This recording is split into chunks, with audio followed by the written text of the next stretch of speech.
اللہ تعالیٰ نے اس میں کھانے پینے میں جو حلال چیزیں ہیں نا، گوشت میں جو حلال، ان کا بھی ایک اصول ضابطہ بیان کیا. آج یورپ امریکہ لوگ جاتے ہیں غیر مسلم میں سب چھوڑ چھاڑ دیتے ہیں، جو آیا کھا لیا، بسم اللہ پڑھ کے کھا لو، سب حلال ہے. ایسا نہیں ہے بھائی، بہت بڑی ٹینشن ہے غیر مسلموں میں حلال حرام کی فکر. تب پاکستان پھر ہمیں نعمت لگتا ہے، وہاں دیکھنا پڑتا ہے ہر چیز پہ. تو اللہ نے فرمایا حرمت علیکم المیتہ، ہر طرح کا مردار، الف لام کا ترجمہ بنے گا ہر طرح کا مردار تم پر حرام.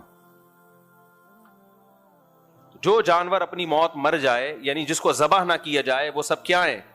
مردار.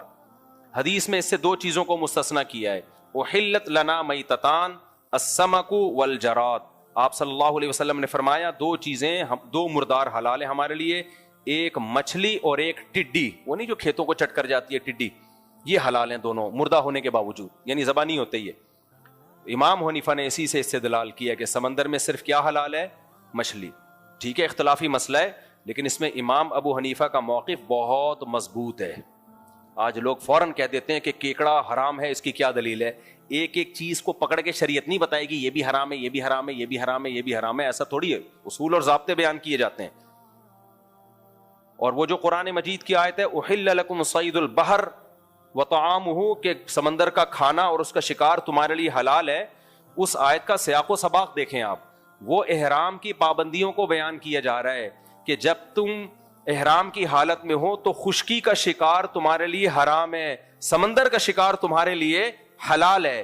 تو اس کا مقصد یہ نہیں ہے کہ سب کچھ حلال ہے، اس کا مقصد ہے کہ احرام کی پابندیوں کی وجہ سے جو شکار حرام ہوتا ہے اس کا وہ صرف خشکی کے جانوروں پر اس کا اطلاق ہوتا ہے، سمندر اور پانی کے جانوروں پر اس کا اطلاق نہیں ہوتا.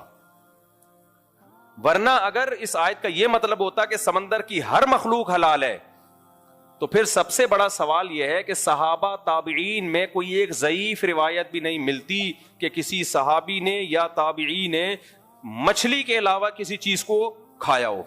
کہیں بھی نہیں ملتی ہے، کسی حدیث میں نہیں ملتا کہ کسی صحابی نے کیکڑا کھایا ہو. حالانکہ وہ لوگ شکار پہ جاتے تھے، اور ویسے بھی عرب تو تین طرف سے پانی میں ڈوبا ہوا ہے، جزیرہ ہے، جو پانی کے علاقے ہوتے ہیں وہاں تو بہت کھائی جاتی ہے مچھلی، تو ہمیں کہیں نہیں ملتا. تو یہ بہت بڑی دلیل ہے امام حنیفہ کی کہ سمندر کی صرف مچھلی حلال ہے. پھر وہ مچھلی ہو، بھلے ویل مچھلی ہو، وہ ایک نے پھینک دی لمبی کہ ویل مچھلی فقہ حنفی میں حرام ہے، اپنی طرف سے پھینکتا رہتا ہے بیٹھ کے، کوئی حرام نہیں ہے بھائی. خود ہی پھینکتا ہے کہ ویل مچھلی فقہ حنفی میں حرام ہے، پھر نیچے لوگوں نے اوپر نیگیٹو کمنٹس کیے ہوتے ہیں حنفیوں کو دیکھو. ابے تو پوچھ تو لو کسی حنفی عالم سے کہ حرام ہے بھی کہ نہیں ہے. جب مچھلی ہے تو کہاں سے حرام ہو گئی؟ منہ سے پھوٹ بھی رہے ہو مچھلی اور اس کو حرام بھی کہہ رہے ہو. تو مچھلی ہو تو ایک سوال تو یہ پیدا ہوتا ہے کہ اگر ہر قسم کی مخلوق حلال ہے تو پھر صحابہ نے سے ثابت کیوں نہیں ہے؟ دوسرا اس سے بھی بڑا سوال ہے کہ سمندر میں ایسا گند نکلتا ہے نا کہ وہ چائنا والوں کے علاوہ کوئی بھی نہیں کھا سکتا. پھر تو مگرمچھ بھی حلال ہوگا، پھر تو کچھوا بھی حلال ہوگا، مگرمچھ کے انڈے بھی حلال ہوں گے، کچھوے کے انڈے بھی حلال ہوں گے. آپ کہہ سکتے ہو کچھوا تو خشکی کا جانور ہے، تو میں خشکی کے کچھوے کی بات نہیں کر رہا، پانی کے کچھوے کی بات کر رہا ہوں. آپ کہہ سکتے ہو بھائی کچھوا پانی کے علاوہ باہر بھی رہتا ہے، مگرمچھ پانی کے علاوہ باہر بھی رہتا ہے. زیادہ ٹائم کچھوا اور مگرمچھ وہ پانی میں گزارتا ہے، تو ایسے باہر تو کیکڑا بھی آتا ہے. پھر تو پانی کی مخلوق اسے کہا جاتا ہے جو زیادہ ٹائم پانی میں گزارے، کم ٹائم پانی سے باہر. میں ابھی افریقہ تیسرا یا چوتھا چکر تھا، جنگلوں میں ہی رہا ہوں. میں مگرمچھوں کو صبح سے لے کے شام تک ترستا تھا کہ تھوڑا سا باہر نکلا تاکہ ہم بھی تیری زیارت کر لیں. بہت تھوڑے ٹائم کے لیے باہر آتے ہیں، زیادہ ٹائم یہ کس میں گزارتے ہیں؟ پانی میں گزارتے ہیں. تو اس لیے صرف یہ کیکڑے کا مسئلہ نہیں ہے، اور ہم اس اختلافی مسئلے میں شدت نہیں کرتے، لیکن ہم اس لیے یہ اتنی مضبوطی سے بیان کر رہے ہیں کہ یہ ہمیں بے وقوف سمجھتے ہیں. پہلے زمانے میں جب اختلافی مسئلہ بیان ہوتا تھا تو کیسے ہوتا تھا؟ امام شافعی کیسے بیان کریں گے؟ بھائی میری رائے میں یہ کیکڑا حلال ہے. شوافع اس طرح بیان کرتے ہیں، ابو حنیفہ رحمہ اللہ کی رائے میں یہ جائز نہیں، ان کے یہ دلائل ہیں، ہمارے یہ دلائل ہیں، ختم. آج کیا کرتے ہیں یہ لوگ جو نئے نئے اسکالر آ رہے ہیں، مناظرے کے چیلنج، طنز، بدتمیزی، یہ اندھے مقلد ہیں، ان کے پاس دلائل نہیں ہے.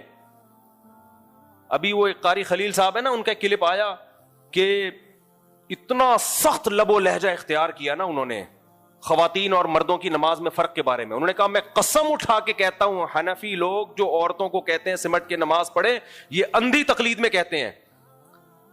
چلو ہم اندھی تقلید میں کر رہے ہیں, ابو حنیفہ کیوں قائل ہیں عورتیں سمٹ کے نماز پڑھیں؟ وہ بھی اندھی تقلید میں. امام شافعی کیوں قائل ہیں کہ عورتیں سمٹ کے نماز پڑھیں؟ وہ کس کی اندھی تقلید کر رہے ہیں؟ امام مالک جو مدینہ کے اتنے بڑے عالم جن کو آپ بھی مانتے ہو, تابعین کے دور کے, تبع تابعین کے دور کے, کیا وہ بھی اندھی تقلید کر رہے ہیں؟ حالانکہ وہ بھی کس کے قائل ہیں عورتیں سمٹ کے نماز پڑھیں.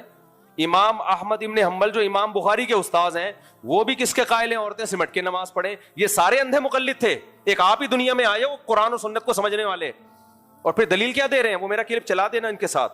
مجھے قاری خلیل سے ذاتی بغض نہیں ہے, آپ اختلافی مسئلہ آپ کی اگر رائے ہے تمیز کے دائرے میں بھی بیان کر سکتے ہو, لیکن یہ لوگ ایسے بیان کرتے ہیں کہ قرآن و سنت ان پہ اترا ہے, باقی پوری امت ہزاروں سال سے صدیوں سے گھاس کھا رہی تھی, کسی کو قرآن و سنت سمجھ میں آیا ہی نہیں ہے, ان پہ نازل ہوا ہے. یہ ہے جو ہمیں سمجھائیں گے غلط مسئلہ اور اتنے کانفیڈنس کے ساتھ. اور دلیل کیا دی ہے؟ پہلے تو الزام لگائیے اندھے مقلد ہیں, اور دلیل کیا دے رہے ہیں کہ نبی صلی اللہ علیہ وسلم عورتوں کے بھی نبی تھے اور مردوں کے بھی نبی, تو جیسے نبی نے نماز پڑھی ہے عورتیں بھی ویسے ہی نماز پڑھے. دلیل سمجھ میں آئی؟